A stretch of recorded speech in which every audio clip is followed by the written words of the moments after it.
Başım dumanlıdır aney, karanlıktasın. Sen bu dünyada yaşamamışsın. Ana baba kardeş hep aramızsın. Meğer nasibin olan kara toprakmış. Ana baba kardeş hep aramızsın. Meğer nasibin olan kara toprakmış. Aney aney aney aney dert çeken aney, kara taşa benzetirsin diğerin aney.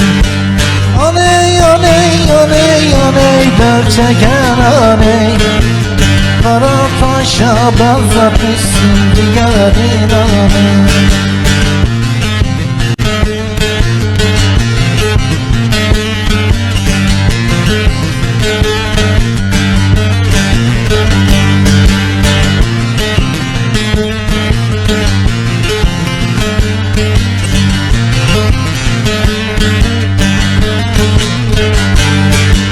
Bu kadar mı zalim dünya, hiç gülemedim. Gözümdeki yaşları da hiç dindirmedim.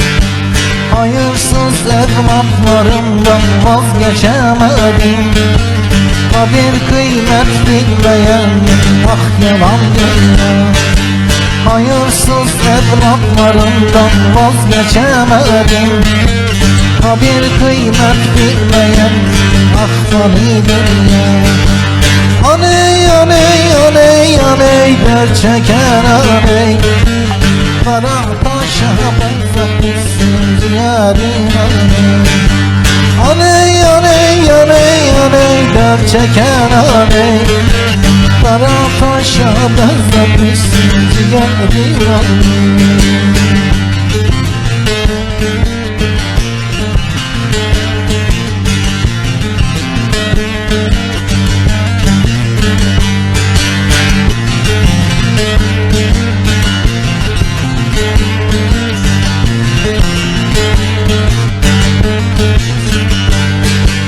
Dokunmayın bana kardeş, ben bir yastayım.